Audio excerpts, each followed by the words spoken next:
এরকম কিছু মৌলভী সাহেব আমাদের দেশে এখন পাওয়া যাচ্ছে, শুনছেন নাকি? এরকম কিছু মৌলভী সাহেব শুধু এক চোখ দিয়ে এরকম করে দেখে।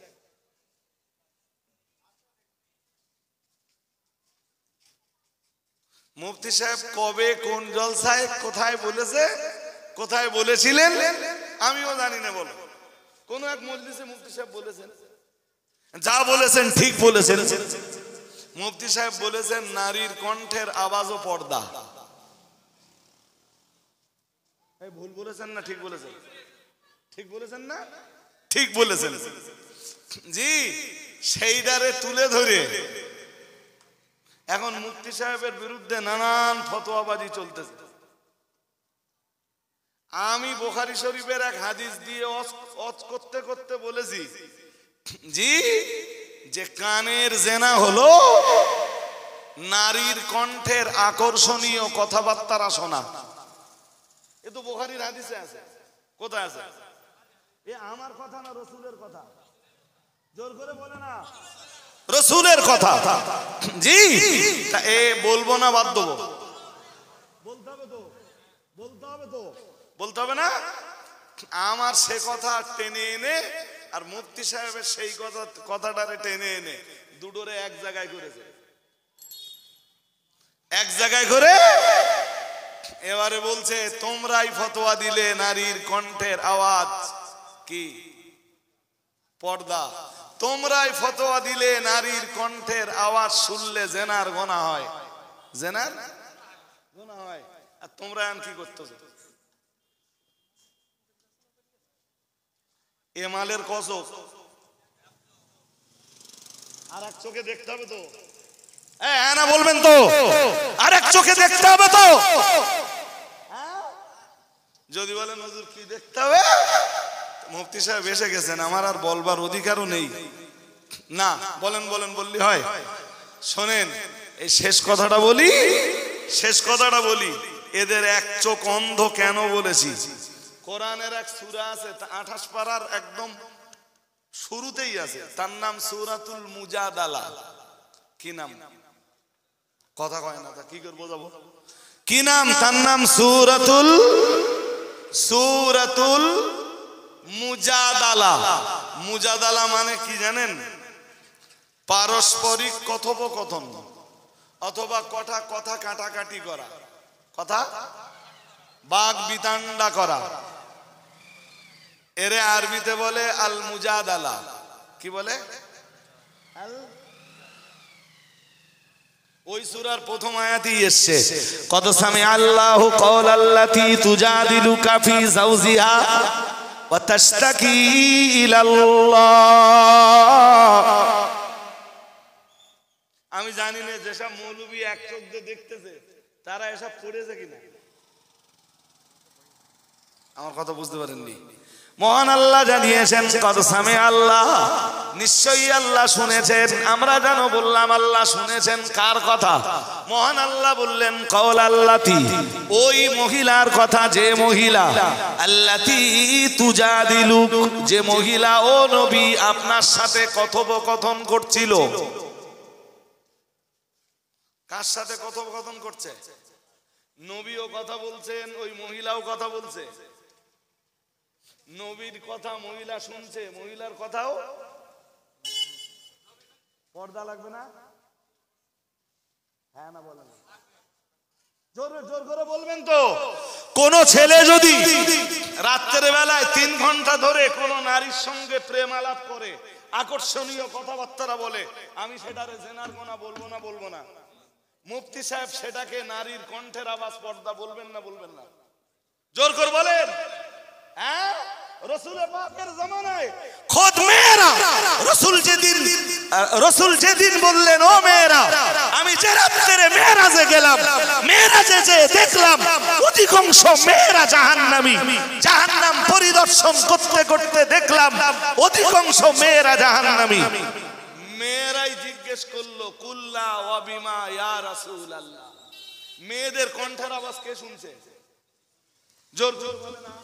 তো জানার জন্য, শিক্ষা অর্জনের জন্য, জ্ঞান অর্জনের জন্য, ইলম অর্জনের জন্য নারীর মানে পুরুষের সঙ্গে কথা বলার অধিকার আছে না নেই?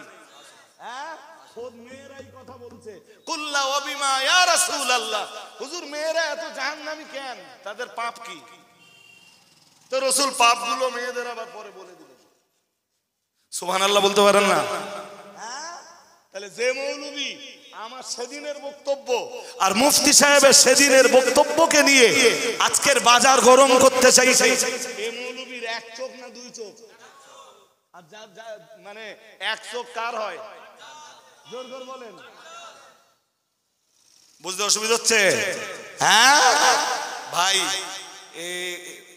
শেষ কথা বলি, মুফতি সাহেব এসেও গেছেন, আর আমার বলবার বলেছি না যে মুফতি সাহেবকে আমার কাছে কথা না শুনে মুফতি সাহেবের কাছে শুনলে আপনাদের জ্ঞান আরো বাড়বে না।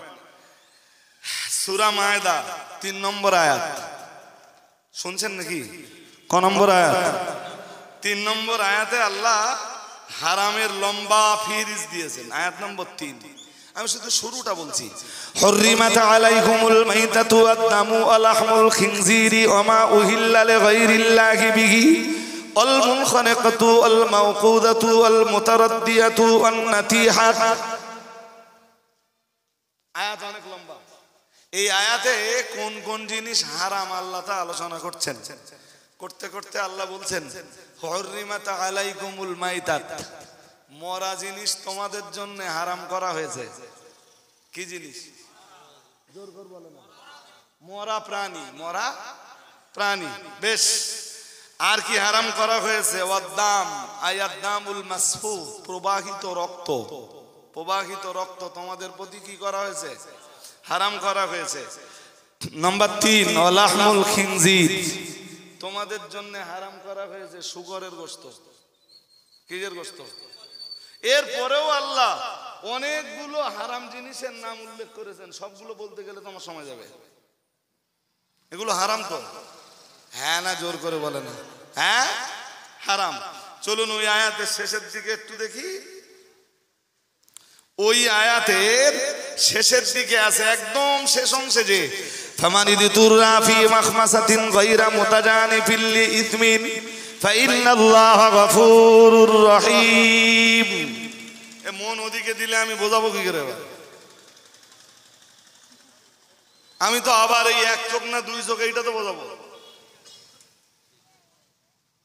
এক চোখ না দু চোখ এটা বলতে গেলে মন দিয়ে শুনতে হবে, তারপর তো বুঝবেন যে এক চোখ না দু চোখ। ওই একই আয়াতে 3 নম্বর আয়াতটা বলেছিলাম অনেক লম্বা। ওই আয়াতের শেষে আল্লাহ বলছেন ফামানিতুরর ফি মাখমাসাতিন, ক্ষুধার তাড়নায় কেউ যদি বাধ্য হয়, কেউ যদি নিরুপায় হয়। এই যে ওই মরা প্রাণী হারাম করেছে না, কোথাও কোনো খাবার আর নেই, জীবন একদম শেষ পর্যায়ে, একটা মরা ছাগল পাওয়া গেছে। কি পাওয়া গেছে? মরা ছাগল। এন খেতে পারবে না? পারবে না। আল্লাহ ওই ফতোয়াটা এবার দিচ্ছেন এখানে এসে। ওদিকে আল্লাহ বলে নিয়েছেন যে মরা প্রাণী হারাম, তাহলে ওটা এক চোখ? আরে হ্যাঁ না বলে না? হ্যাঁ। আর এখানে আল্লাহ কি বলতেছেন? যদি তুমি কখনো নিরুপায় হও, ক্ষুধার তাড়নায় তোমার প্রাণ জীবন বেরিয়ে যাবার উপক্রম করে, কোথাও যদি তুমি খাবার সন্ধান করে না পাও, তবে আল্লাহ বললেন গায়রা মুতাজানিফিল লিইসমিন, আল্লাহ বললেন জি যে পাপের দিকে যদি কোনো ঝোঁক না থাকে, পাপের ঝোঁকে নয়, বরং নিরুপায় হয়ে ওই মরা জিনিস খেতে বাধ্য হচ্ছে, আল্লাহ কোরআনে নিজে ফতোয়া দিচ্ছেন। কি ফতোয়া? আল্লাহ বললেন ফাইন্নাল্লাহা গফুরুর রহিম, নিশ্চয়ই আল্লাহ তার প্রতি দয়াশীল ও ক্ষমাকারী। আরেকটু মন খুলে বলুন, এই নিরুপায় অবস্থায় সে মরা প্রাণীর গোশত খেতে পারবে। শুধু যদি আগেরটা বলা হয়, আগেরটা বলা হলো মানে এক চোখ হলো তো, আর পরেরটা যদি বুঝবার না চেষ্টা করা হয়, এক চোখ হলো না দুই চোখ হলো? আর আসলে এক চোখ কার? হ্যাঁ জি, এ জিনিসের অভাব বলো আজকের সমাজে অভাব আছে? তুমি দোস্ত বলতে অভাব আছে, খুব অভাব নাকি? হ্যাঁ হাজিরিনে মজলিস, আজকে এই পর্যন্ত থাক। মুফতি সাহেব হুজুর কেবলা এসছেন প্রায় 10-11 মিনিট। হুজুর কেবলা আসবার পরেও আমি কথা বলেছি, ত্রুটি বিচ্যুতি বেয়াদবি ক্ষমা করুন, একটু আওয়াজ দেন না। তুই কি পাপ করেছিস ফাহেসা, আমি মাফ করে দিব, তবে দুটো শর্ত আছে। শুনছেন নাকি? কয় শর্ত?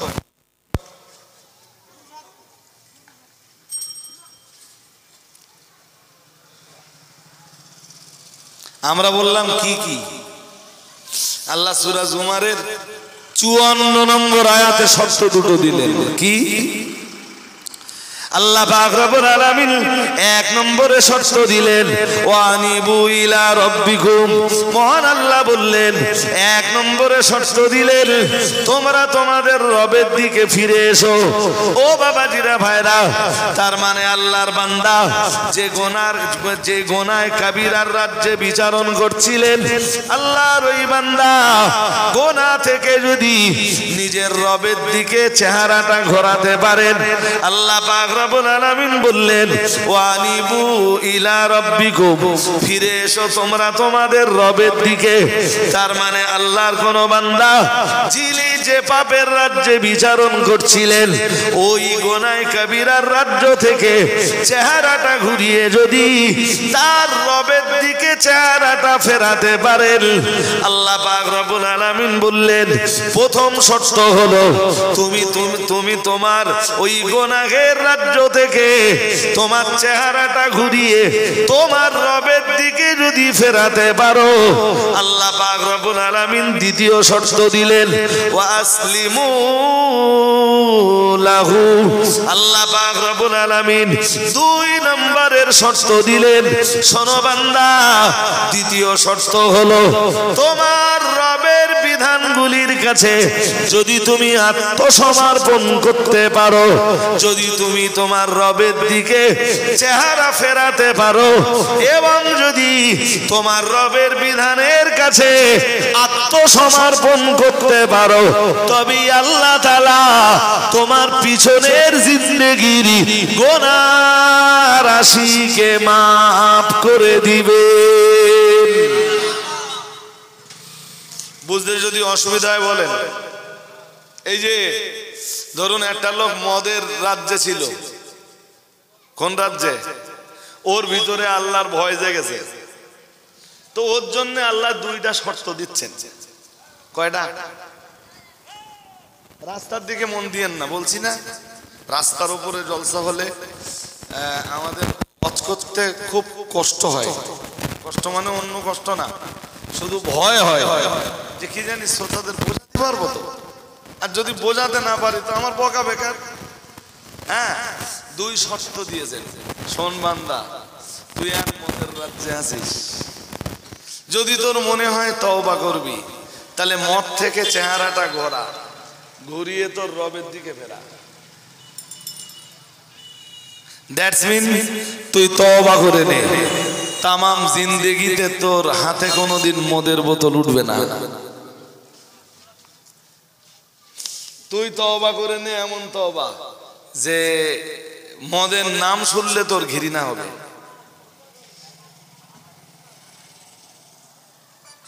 শুনছেন নাকি? মদের নাম শুনলে তোর ঘৃণা হবে। জি, যদি তুই এইভাবে তোর চেহারা তোর রবের দিকে ফেরাতে পারিস, তুই যদি তোর রবের কাছে এই কন্ডিশনে ফিরে আসতে পারিস, তোর রব তোর পিছনের 20 বছরের মদ পান করা গুনাহ মাফ করে দিবেন। তবে ওই যে টান মেরে ফেলে দিবি জিন্দেগিতে, আর তুই মদের বোতলে হাত দিতে।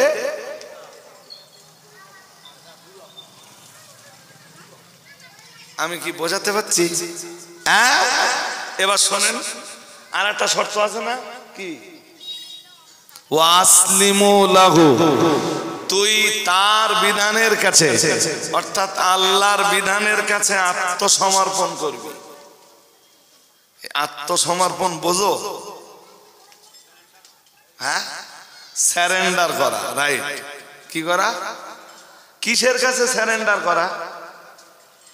আল্লাহর কাছে। দ্যাটস মিন যে লোকটা মদ খেত, এই লোকটা ওই মদ্যপানের পিরিয়ডে নামাজ পড়তো না, ও এখন আর তওবা করার পরে বেনামাজি থাকতে পারবে না। ও তওবা করেছে কি থেকে? কথা হয় না, মদ থেকে। মদ থেকে আল্লাহর ভয়ে, বাট আগে নামাজও, এবারে তওবা করার ফলে আল্লাহ দ্বিতীয় শর্ত চাপাচ্ছেন, আমার আরো যেসব আইন কানুন আছে, আমার তামাম আইনের কাছে তুই স্যারেন্ডার করবি, তুই আত্মসমর্পণ করবি, আমার তামাম বিধান তুই মেনে নিবি, তবে তোর পিছনের জীবনের গোনা সব আমি মাফ করে দিব।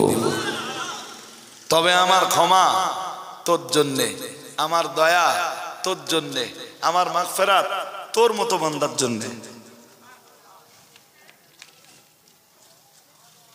মদ খাওয়ার পিরিয়ডে মাঝে মাঝে মিথ্যা কথাও,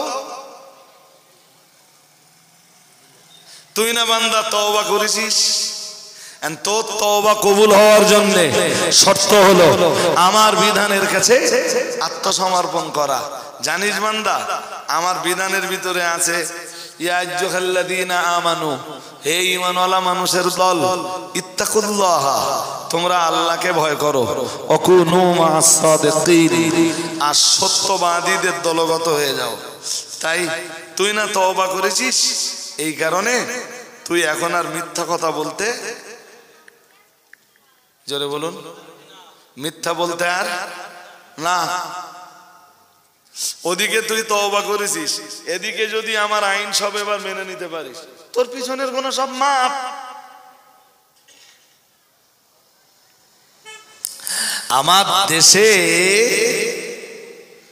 আমার দেশে সাধারণত যেটা ঘটে, সেটা কি ঘটে জানেন? কিছু বলেন, কি ঘটে মানে বলছি, এবার আমি বলতেছি শুনি নেন তাহলে। ভাই সাহেব বলতেছে কি ঘটে, আমরা কি করে জানবো? যেটা ঘটে সেটা সূরা জুমারের 53 আর 54 পরপর দুটো আয়াত আছে। লা তাকনাতু মির রাহমাতিল্লাহ, লা তাকনাতু মির রাহমাতিল্লাহি ইন্নাল্লাহা ইয়াগফিরুয যুনুবা জামিআ ইন্নাহু হুয়াল গফুরুর রহিম। খুব সুদ দিয়ে শুধু 53 নম্বর আয়াতটা বলা হয়। রাস্তায় মন দেন না, রাস্তায় মন দেন না, ও জ্যাম মাঝে মাঝে একটু হবে। জি, 53 নম্বর আয়াতটা সুদ দিয়ে পড়া হয়, বাংলা মানেটাও বলা হয়, কিন্তু 54 নম্বর আয়াতে যে শর্ত আছে, এই শর্তটা বলা হয় না।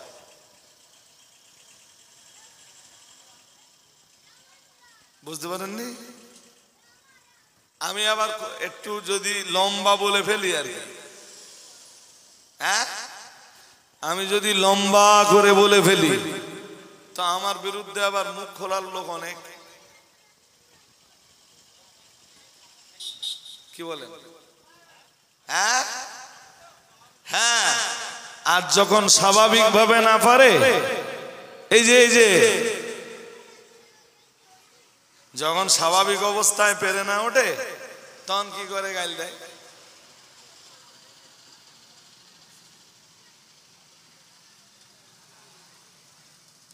যখন কোরআন দিয়ে হাদিস দিয়ে লড়বার মতো আর ক্ষমতা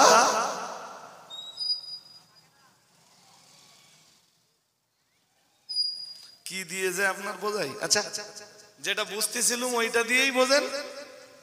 এই যে কি কি মাত দিতে বলেছেন আল্লাহ, গুনাহ কাবীরা, গুনাহ। হাদিসে কি আসতে জানেন? হাদিস পড়ার আগে একটা আয়াত পড়ে নেই। আল্লাহ পাকের কোরআনে জানিয়েছে ফালা তাজআলু লিল্লাহি আনদাদা। আল্লাহ পাক রব্বুল আলামিন জানিয়েছেন ফালা তাজআলু লিল্লাহি আনদাদা। ও আল্লাহর বান্দারা মনে রাখো, ও আল্লাহর বান্দিরা মনে রাখো, তোমরা যে আল্লাহর ইবাদত করবা, খবরদার খবরদার ওই আল্লাহর কোনো পার্টনার নির্ধারণ করো না, ওই আল্লাহর কোনো শরীকদার, ওই আল্লাহর কোনো শরীক নির্ধারণ করো না, ওই আল্লাহর কোনো অংশীদার নির্ধারণ তোমরা করো না। ফালা তাজআলু লিল্লাহি আনদাদা। আল্লাহ পাক রব্বুল আলামিন বললেন যে আল্লাহর জন্য ইবাদত করবা, যে আল্লাহর জন্য সালাত আদায় করবা, যে আল্লাহর জন্য রুকু করবা, যে আল্লাহর জন্য সাজদা করবা, আল্লাহ পাক রব্বুল আলামিন বললেন না না না না না, খবরদার খবরদার ওই আল্লাহর কোনো অংশীদার নির্ধারণ করো না। রাসূলের এক সাহাবী রাসূলের কাছে এলেন, এসে বললেন আইয়ুদ যামবি আযমু ইনদাল্লাহ। ইয়া রাসূলুল্লাহ, আল্লাহর কাছে সবচেয়ে বড় পাপ কোনটা? শুনছেন নাকি? কাবিরা মানে কি পাপ? না ভুলে গেছেন? ভুলে যাননি তো? হ্যাঁ, সবচেয়ে বড় পাপ কোনটা? কালান নবিয়্যু সাল্লাল্লাহু আলাইহি ওয়াসাল্লাম আন তাজআলা লিল্লাহি নিদ্দান ওয়া হুয়া খালাকাক। মন দিয়ে শুনতে হবে, মন দিয়ে শুনতে হবে। প্রিয় নবী মুহাম্মদুর রাসূলুল্লাহ সাল্লাল্লাহু আলাইহি ওয়াসাল্লাম বললেন আন তাজআলা লিল্লাহি নিদ্দা।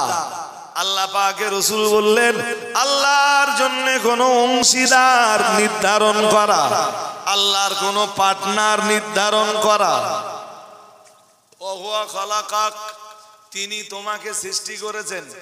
তোমাকে যে আল্লাহ সৃষ্টি করেছেন সেই আল্লাহর জন্য পার্টনার বানানো, এটা সবচাইতে বড় গুনাহ। সবচাইতে, শুনছেন নাকি? হ্যাঁ, আর একটা হাদিস নেন এবার।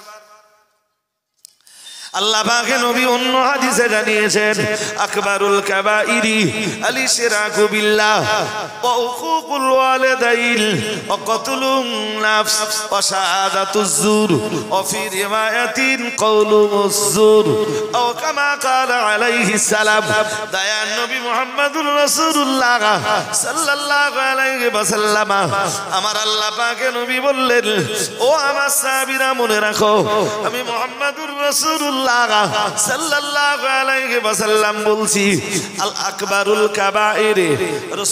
রাসূলুল্লাহ জানিয়েছেন যত গুনাহ আছে, যত কাবিরা গুনাহ আছে, যত বড় গুনাহ আছে, বড়র বড় সব চাইতে বড়, মুখস্থ করুন। নবীজি বলতেছেন যত যত কাবিরা গুনাহ আছে, যত বড় গুনাহ আছে, বড়র বড় সব চাইতে বড় রাসূলুল্লাহ জানিয়েছেন। আল্লাহ পাকের হাবিব বললেন আল ইশরাকু বিল্লাহ আও কামা ক্বালা আলাইহিস সালাম। রাসূলুল্লাহ জানিয়েছেন আল্লাহর সঙ্গে শিরক করা। কি করা বলুন? কার সাথে? এর চেয়ে বড় কোনো গুনাহ? জোরে বলুন। আল্লামা ইমাম যাহাবি বলছিল, মনে আছে, গুনাহে কবিরার উপরে এরকম মোটা একটা বই লিখেছেন আরবিতে, তাতে 1 নম্বরে এনেছেন শিরক। কি এনেছেন? শিরক নিয়েও আমি যে লম্বা আলোচনা করছি তা না। যদি আমি শিরক নিয়ে আলোচনা করি তাও তো 1 মজলিসের আলোচনা করে ফেলতে পারবো, 1-1.5 ঘন্টা শিরকের উপরে আলোচনা করে ফেলতে পারবো ইনশাআল্লাহ। সবচেয়ে বড় গুনাহ কি? জোরে বলে না। শিরক। আমরা কি পড়েছি বলুন তো? আমরা একত্ববাদে বিশ্বাসী না বহুত্ববাদে বিশ্বাসী?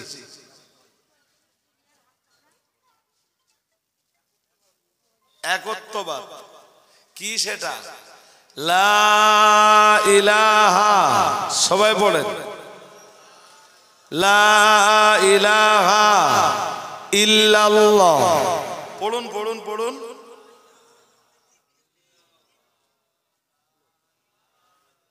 কই পড়তেছেন? আরো মন দিয়ে পড়েন। লা ইলাহা ইল্লাল্লাহু।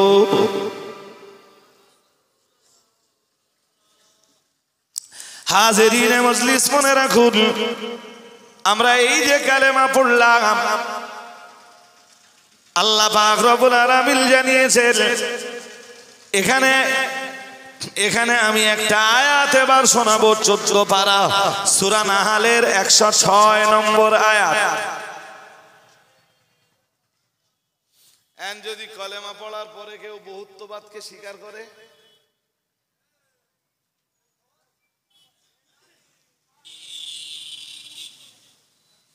শিরকের গুনাহ হলো না? হলো না?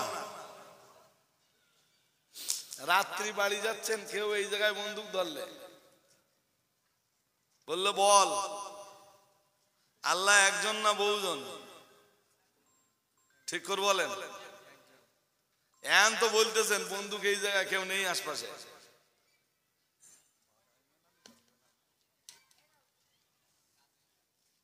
ইমান কাঁচা আর পাকা যাই হোক, মশলা কি?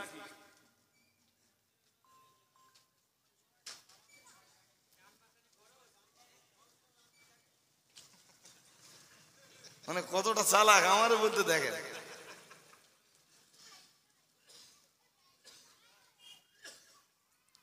চলুন কোরআনে দেখি কি আছে। আল্লাহ পাকের কোরআন জানিয়েছে, মান কাফারা বিল্লাহি মিন বাদি ঈমানিহি ইল্লা মান উকরিহা কলবুহু মুতমাইন্নুম বিল ঈমান। এটা সূরা নাহলের 106 নম্বর আয়াত। সূরা নাহলের এতক্ষণ ধরে কি শুনলেন? অনেক আলোচনায় শুনেছেন, তার ভিতরে এক আলোচনা উঠে এসছে শিরক করা। জোর করে বলেন, শিরক করা শুধু কবিরা না, বড়র বড়, সবচেয়ে বড়, বড়র বড়, সবচেয়ে বড়। আল্লাহ এই আয়াতে বলতেছেন মান কাফারা বিল্লাহ, কেউ কুফরি করলো আল্লাহর সাথে। কার সাথে? জোর করে বলে না। মিন বাদে ঈমানিহি, ঈমানের পরে, ঈমানের পরে কেউ কি করলো? কুফরি করলো। কি করলো? জোর করে বলে না। ঈমানের পরে কেউ কুফরি করলো কার সাথে? আল্লাহর সাথে। ইল্লা মান উকরিহা, তবে কুফরিটা সে ইচ্ছাকৃত করেনি, তার প্রতি জবরদস্তি প্রয়োগ করা হয়েছে। কি করা হয়েছে? বল প্রয়োগ করা হয়েছে, জানের হুমকি দেওয়া হয়েছে, মেরে দেবো। আমি আগে আয়াতটা বলে নিচ্ছি। হ্যাঁ, আল্লাহ বলতেছেন কলবুহু মুতমাইন্নুম বিল ঈমান, কিন্তু তার অন্তরে ঈমান আছে। অন্তরে কি আছে? তার অন্তর বলছে লা ইলাহা ইল্লাল্লাহ, কিন্তু এখান ধরে রেখেছে এই বয়সে তার মুখ বলতেছে আল্লাহ তিনজন। শুনছেন নাকি? মুখ কি বলতেছে, অন্তর কি বলতেছে? আল্লাহ আল্লাহ। মনে রাখবেন, এরকম ঘটনা যদি কখনো ঘটে, এক্ষেত্রে রাস্তা দুটো। রাস্তা দুটো।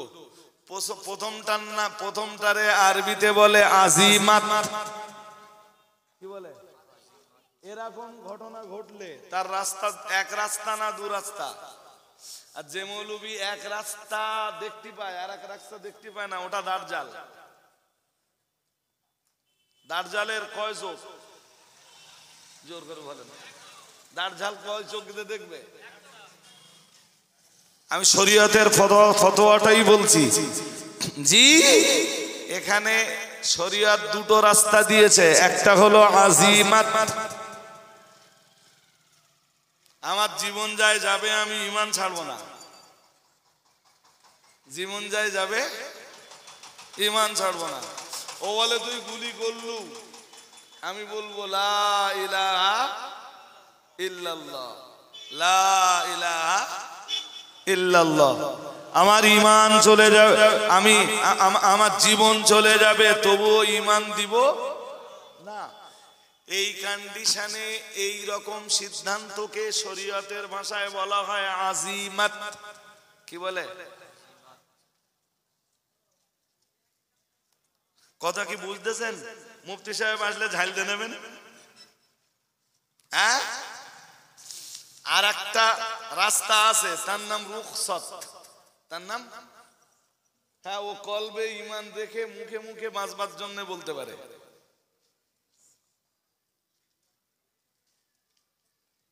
বুঝতে পারেননি? বুঝতে পারেননি?